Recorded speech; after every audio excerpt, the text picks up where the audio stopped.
Hi everybody, in this session we're going to deconstruct the entire annual report. So what exactly does deconstruction mean? An annual report, like we discussed in the last session, has a few key sections, starting with the business overview and leadership communication, the management discussion and analysis, the board's report to shareholders, auditor's report, and the financial statements. Now before we get into the details of each of these sections, there are a few things that I want you to keep in mind. Number one, remember that an annual report is a pseudo marketing material that is made by the company. What does this mean?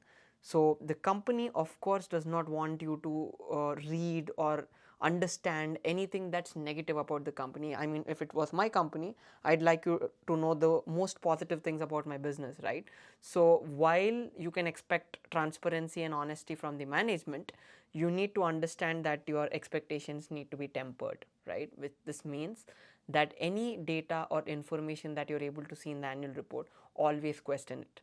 And the best perspective to look at every data and every sentence that you read is to look at it from a negative perspective. This means that if a company says by 2027 we'll be at 2000 crores of revenue from the current 500 crores of revenue, your first question or first reaction shouldn't be of exclamation or that it's a positive note. You first need to ask the question why and how, right? So why is a pretty simple question to answer. I mean, anybody wants their revenues to grow, right? But how is the key question. Like, what are the growth triggers, what are the growth catalysts that are going to help the company propel towards quadrupling their revenues over the next 3 to 4 years, right? So this is the kind of question that you need to be thinking about, and the perspective that you need to be maintaining in your mind. A lot of people make this mistake because when they start a company, they already have made up their mind or created an opinion or a perspective about a business. For example, when I first started out investing, I was really excited about investing in companies like Colgate, right? So why Colgate? I've been a loyal user of Colgate toothpaste since my childhood. So I thought this must be a brilliant company because everybody around me is using the same toothpaste. But then I quickly realized that Colgate could be a great product, a great business, and I'm very happy with their product or service. But then it may not be a great investment because of multiple reasons. Its financials could be bad, or there could be no growth triggers. The reasons could be enormous. But most important is that I start with a clean state of mind. If I had already made a decision even before starting the research of that company that, hey, I'm going to invest in Colgate, the entire research that I'm going to conduct is only going to feed into my bias. So starting with a clean state of mind and slightly inclined towards building a negative perspective and questioning each and every motive of the company is very important. Point number two, always try to prefer companies or annual reports which have a simple language.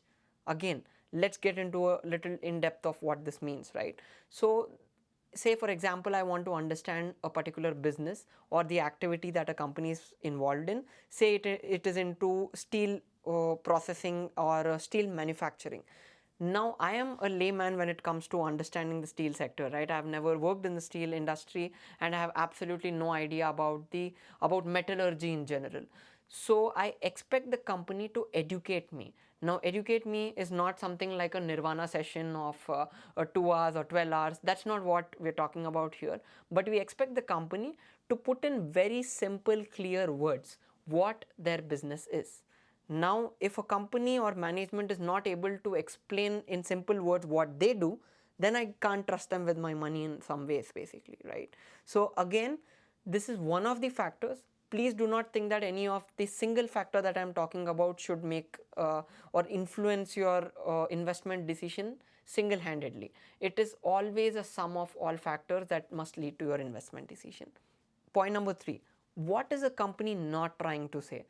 Most of us, when we start reading our annual reports, we might read them akin to a storybook or a novel, right? Where we keep reading and reading and reading, and then there's a time when we are actually going through the annual report when there is a reading fatigue, basically, because the annual report is so long that it could lead to intellectual fatigue or mental fatigue in a very short period of time. So that is the reason, first break down your reading into few parts.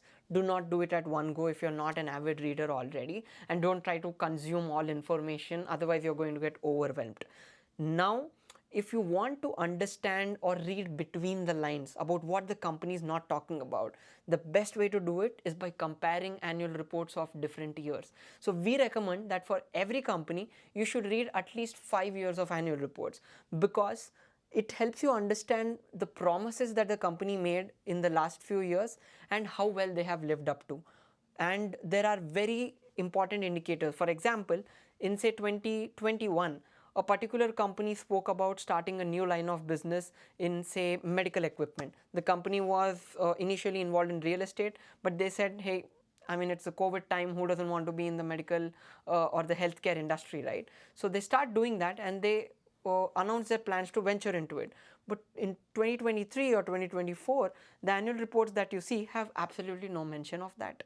So does this mean that the company executed it but did not mention it, or they executed it and they failed badly and that's why they did not care to mention about it, or was it just a passing comment made during the heat of the moment when things were pretty much hot in the healthcare industry, and then everybody forgot about it? So these are subtle indications again that you need to be looking at in annual report. So more important than what's said is what is not said. Then point number 4, these days, like we mentioned, all companies have their own style, design, presentation format of how they're bringing up annual reports, and a lot of them are coming up with really sassy designs and a lot of visuals and flamboyant graphics that are used from time to time. Now that's a great thing to have, and it's good that companies are spending time to present their annual reports well to their shareholders and they care about it. It is important that you don't get confused or distracted by these things. Our intent to understand or read the annual report is to make an investment decision. And remember, we have a negative perspective while we start looking into a company. So you don't get distracted and focus on the data that we are in the search for. Point number 5, there are a lot of instances when there is a lot of jargon and a lot of terminologies and great sounding language and words are used, but they often mean nothing, right? So what does this mean? Let me give you an example. So when we are talking about the business overview section, or when we are trying to understand a business, like we said, the words have to be simple, the language has to be short and crisp and simple, right? So this also means there are a lot of companies that try to spin bad news or negative information and put it in such a language that even if you read it, you wouldn't understand, right? So you need to be really careful with this. So the one single trait that you need to be looking at in annual report is numbers and the story behind those numbers. So if you can't see numbers in very key communications or data that is being presented to you, there is often something wrong, because stories are good, but a story without a number or a number without a story absolutely makes no sense. Both are important, the quantitative side and the qualitative side, to make an investment decision. So you need to keep an eye out for these things, the top 5 things that you need to look for in an annual report. And when I say the top 5, I'm not talking about the top 5 sections or the ratios, but I'm talking about the top 5 qualitative aspects of an annual report that you need to keep in mind before you even start reading it.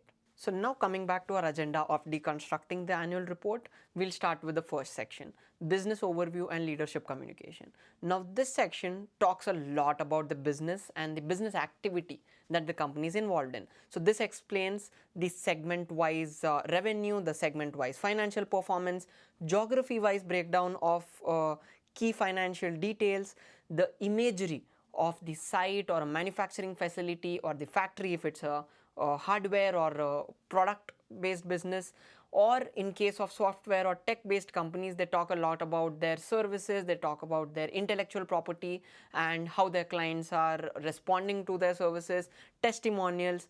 everything that you can imagine about a business is mentioned in this particular section. Now this section is really important because we've always been saying it is important that you understand the business before making any investment decision. The business needs to be in your circle of competence. Now what does the COC, circle of competence, means? It means you stick to your core competencies, that is your understanding of the business, and only then you invest into it.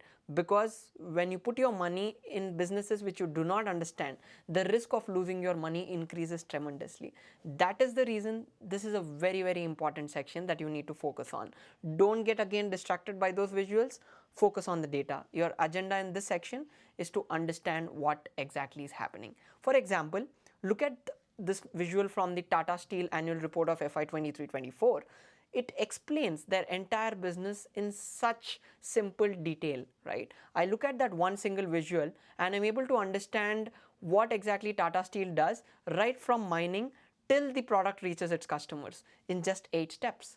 Now this is one indication of a great management with great clarity. Now you must be thinking, this guy is saying it's a good management just because the visual is good? Absolutely not. It shows the effort that the management has taken to explain their business. They could have simply written the same thing in text, right? But why did they take the effort to put it in nice visuals? It's because not everybody understands metallurgy like they do, right? So they're understanding that point and showing you this communication. The next important piece of information that you need to look for in an annual report is the message from the chairman, CEO, or the managing director. Now this is a letter or a report that is sent by the promoter to the shareholders every year through the annual report. This report is really critical to understand the pulse of the business health, and what's exactly happening in the minds of these visionary entrepreneurs, right? So generally in the stock market, whether it's a Wall Street or the Dalal Street, there is a lot of investor expectations and pressure on the key management personnel to perform in the short term. Now when a person is pressurized to perform in the short term, they might tend to lean towards using unclear language, using financial engineering or accounting gimmicks to show better short-term performance. Now this letter is a good way to gauge if the management or these key personnel are engaging in any such activities. So for example, look at the Tata Steel report again here. So in the pages 13 and 14, this is clearly illustrated where a letter from N. Chandrasekaran, who is the chairman of Tata Steel, clearly explains what exactly happened in the business over the course of the last 1 year. There are ample numbers. Every story is backed by a statistic, and the explanation is in very, very simple language. So as a layman, when I read about Tata Steel, one, I've understood its business. Number two, I've also understood what happened during the course of the last year and what the company intends to do over the next few years in the span of less than 2 pages. Now this is a remarkable way to communicate your message to shareholders.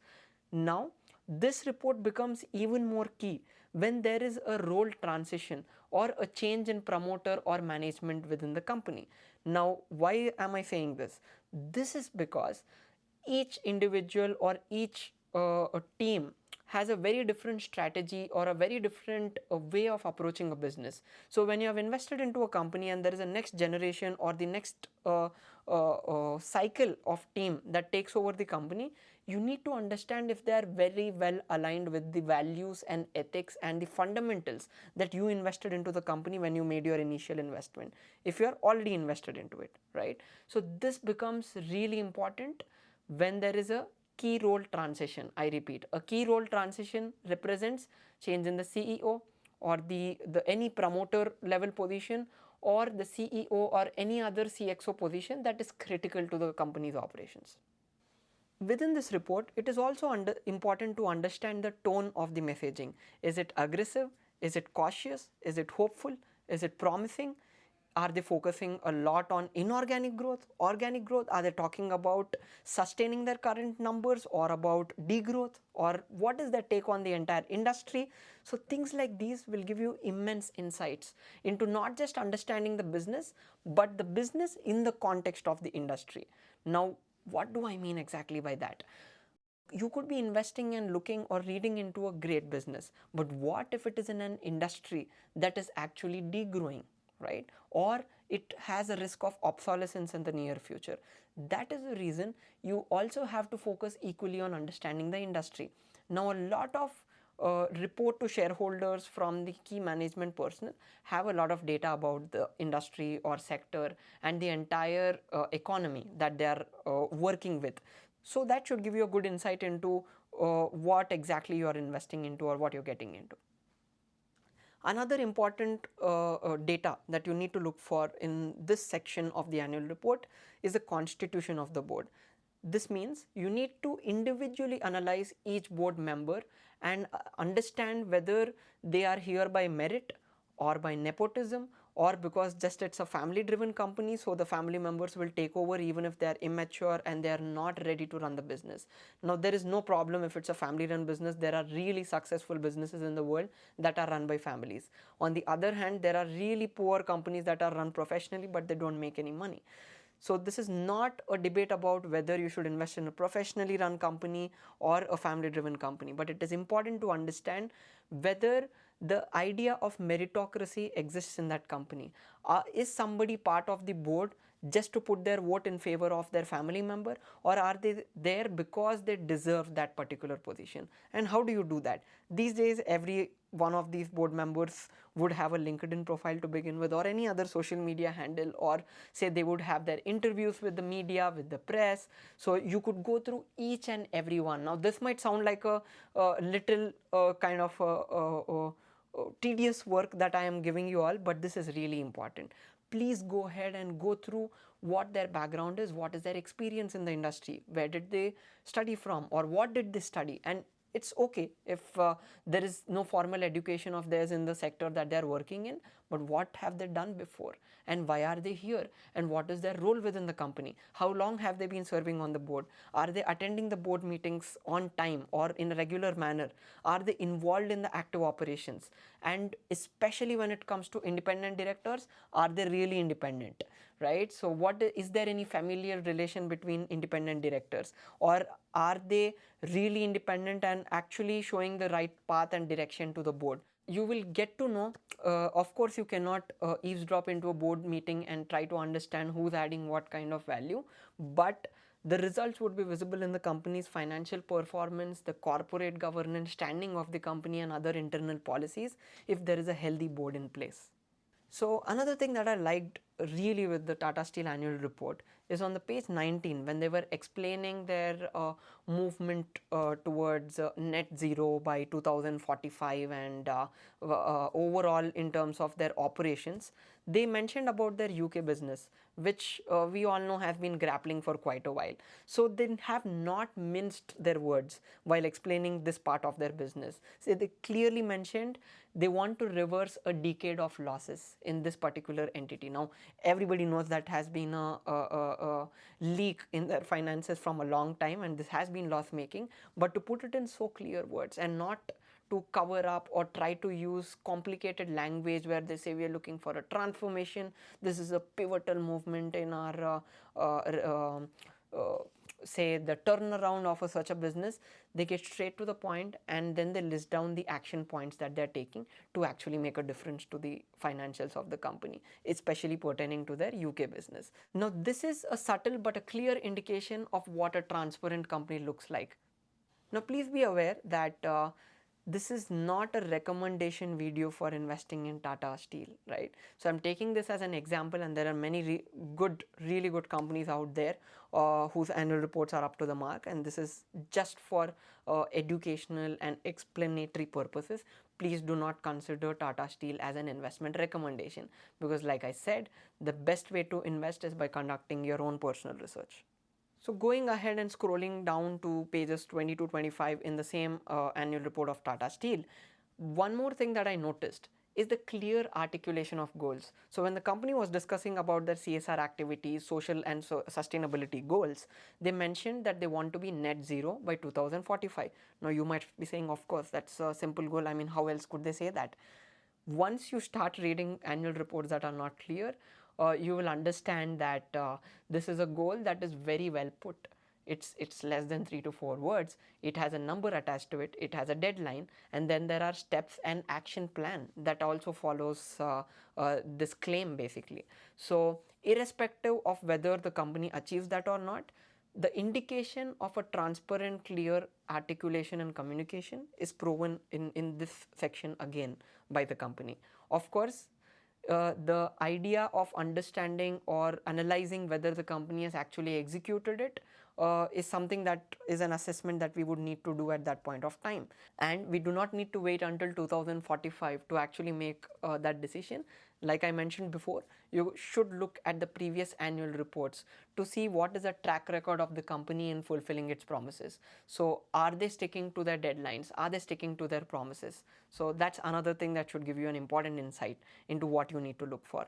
Now quickly moving to the next part of the deconstruction of annual report, management discussion and analysis. So this section generally starts with the sectoral or industry analysis that we have been talking about, which is really important again to understand the performance of the business in the context of the entire industry. There will be many instances of even the likes of Warren Buffett talking about the importance of reading the annual reports of different competitors. Even 2 to 3 competitors in the industry is a good start to begin with. For example, if you're looking at Tata Steel and you say, okay, 40% gross profit margin seems good, but then only when you look at something like a Jindal Steel will you understand if 40 is really good or not, because you do not know the economics of that particular industry. Now this sectoral analysis, this particular section may not give you a peer comparison kind of a thing, but you will have to stop your reading here in this particular annual report, open the annual report of other companies, look at them as well, and then come back. Or I mean, there's no particular order in which you can do. You can read this entirely and then go back to the annual report of the competitors basically. So it completely depends on how you are comfortable and how you want to compare information at a financial performance level, or you want to digest the entire business details first and then make a detailed comparison. The section also has details about key investments and key ventures that the company is involved in. For example, if there has been an investment in new capacity or in fact capacity expansion, brownfield, greenfield expansion, they have inaugurated a new factory, started a new business line, they've got some regulatory approvals, or they are awaiting regulatory approvals, they are venturing into a new geography, or they have witnessed a significant decline or an increase in any particular product or service of theirs. So these are some key things that you'll also be able to witness in this section. Now these can also be called as growth triggers or catalysts. Now these are traits or activities within a company that will bolster the wealth creation or bolster the probability of wealth creation once you invest your money into the company. Now for example, you have invested in a company that has done really well over the past few years, but then once your investment comes in at this point of time, if it has to perform good from today and then create some wealth for you in the future, right, there needs to be a growth trigger or a growth catalyst. What is going to drive the increase in sales and profits for this particular company? Now the story or the rationale behind these growth catalysts can most likely be found in this particular section.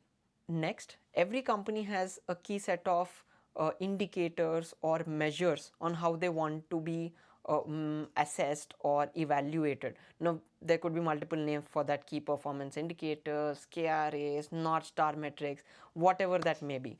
Now what we are interested the most is that while the KPIs or North Star metrics for each business and industry could be different from each other, we want to see a pattern or we want to see a consistency in terms of what the company is doing. For example, again coming back to that idea of reading previous annual reports, right? So when you look at different annual reports and especially the historical annual reports, you would like to see the North Star metric for the business being the same. And we don't want the company to be changing that every 1 year or 2 years just because it couldn't perform that well on that number. So they go back and keep changing these goal posts basically. So you want to see a consistent metric that the company believes is really important and sticking to that over the course of time basically. You can also check if mentions of any projects or promises, plans, or new orders that were previously mentioned in the annual report have been completely omitted from this section or the entirety of the annual report. Generally, not talking about something that is a positive for the business means that they have failed to execute it or they overcommitted in the past, like we have already discussed those instances as well. This could be one such section where you would be able to see a remarkable difference if the company is actually trying to hide something from the investors. We understand that businesses are dynamic and evolving and a lot of things may not go according to the plan, but transparency in communication is something that distinguishes a good company from a great company. This is also the section where you will be able to find some stories behind numbers, right? So for example, if the company's profits or revenue has been tremendously good for this particular year, but when you look at the details you understand that this is due to a one-off or an extraordinary source of income, you'll understand that this is not sustainable. So it is not just important to post good numbers, but it is also important that it is sustainable and it comes from organic business growth, or in few cases inorganic business growth like acquisitions and mergers that are equally important, but it actually takes grit to execute them to excellence, basically, especially the corporate mergers and acquisitions that take place. The success rate is really low with them, but you want to keep an eye on these things in this particular section. Now getting to the next section, the third section of the annual report, which is the board's report to shareholders. In this particular section, there are a few key things that you need to be looking at. First things are corporate action. So any corporate action that is material to the shareholders, like a rights issue, bonus, split, dividends, demergers, all kinds of corporate activities that need to be filed with the exchanges, reported to the regulators, and sought consent of the shareholders. Those are the things that are mentioned in this section as well. So you need to keep an eye out for some things which are positive, like a buyback. In most instances, again not all, there are some interesting situations where buybacks may not actually make a lot of sense due to the taxation and the cost involved in doing that, and these activities speak a lot about what's going on in the management's mind, right? So when you look at a company that's doing a buyback, you'll be able to understand that there is excess cash, or the company feels that their shares are undervalued at this point of time, and you'll get a sense of where they're investing the surplus money that the company or the business is generating. The next important thing that you can look at in this section is the related party transactions. Related party transactions, or RPTs, are transactions between related parties within the company. This could be familial relationships, or this could be a transaction between a holding company and its subsidiaries, or one subsidiary with another subsidiary. Why this matters is because this is a very well known and popular way of manipulating your finances. Now, RPTs by themselves are nothing wrong, and many related party transactions happen in the normal course of business. But then unscrupulous promoters could use these transactions to hide bad results or to inflate and create good results in their business. So we'll get to a little more detail in this when we are discussing the financial statements, but this is the section where you need to keep an eye for such details. And any transaction value that you feel is really high, and how do you know what is high? Just look at the overall level of the revenue of the company, the profits, and then compare this transaction to those figures, and you will get a ballpark idea or an estimate of whether this number is worth looking at. And if it is an eye-popping number or anything that catches your attention, please write it down, and maybe you can ask that to the management directly. So one interesting thing that I forgot to add before is that you can always reach out to the management or to the investor relations department of the company to ask your questions. So if you have questions like these which we just discussed about, you could simply shoot an email to them or call them. If they are a listed company, they should have this particular department, and they should be able to resolve your questions, queries, doubts, or any information that you want to know. Of course, things which are in the public information, not insider information, they should be able to help you with that. So please compile all your questions whenever you're reading an annual report. Most of them could be you could resolve it by yourself by a simple Google search, looking at different forums, and doing your own analysis. A few of them might require intervention from the investor relations department. Feel free to reach out to them. Now, this section also has a lot of details on the committees within the company, whether it is a remuneration, the hiring committee, the CSR committee, or the risk management company, stakeholder relations company. There could be myriad number of committees in the company. So this section also gives you details on which board member is in which committee, which external parties presiding over which of these committees. It's good to know all these details. And again, in the previous sections, since we have analyzed the familiar relationships and the independence of the directors with each other, this committee constitution should also give you a great idea in terms of whether all family members are taking up important posts or important committees and reserving it for themselves, or if there are meritorious people actually at the helm of these affairs. Again, I'd like to say that family members occupying these positions is not wrong in itself, but they should be deserving and they should know what they're doing, and their decisions should be in the best interest of the company and its shareholders, basically. Another important data point that you will also find in this section is the management and the promoter and director's remuneration. Now, the compensation or the salaries and the director sitting fees that each of these individuals is taking, along with their attendance, their basic profile details, is also mentioned in this section.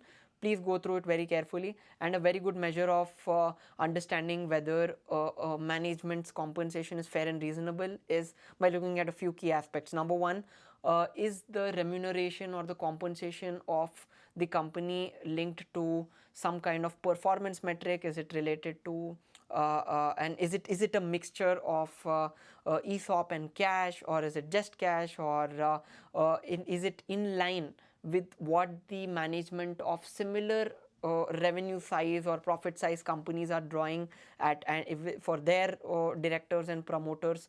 And third, is the company also consistently growing their team size or growing the salaries of their existing team size, and what is the ratio or the multiple between the average remuneration of the directors and the board members compared to the average employee within the company, right? So you can take a median remuneration of the employees or the team members and then compare it with the average of the board members, or specifically with the promoter, to be more specific. This is also an interesting and important activity that you need to do, which is covered in this particular section. So as we scroll through this section, you will understand that there are a lot of jargon, there's a lot of operational details, secretarial details that are here. But then don't again get swayed, distracted, or confused. You need to put your immense focus in this section as well, even if it doesn't look that important, because all frauds, gimmicks, and the most important information is generally hidden in the places that you least expect them to be. So, like I mentioned in the beginning of these sessions, always have a negative perspective and don't let your guard down. Each page, each word, each line is important, and over time, as you keep reading more and more annual reports, you'll of course understand what to skip and what to read and what to skim and what to analyze, but then that comes over time. In the initial stages, it is important that you read it end to end so that you don't miss the important details. So in this session, we have analyzed the first three sections of the annual report, which is the business overview and leadership communication, the management discussion and analysis, and the board's report to shareholders. We'll discuss the next two sections, which is the auditor's report and the financial statements, in the next session. Thank you.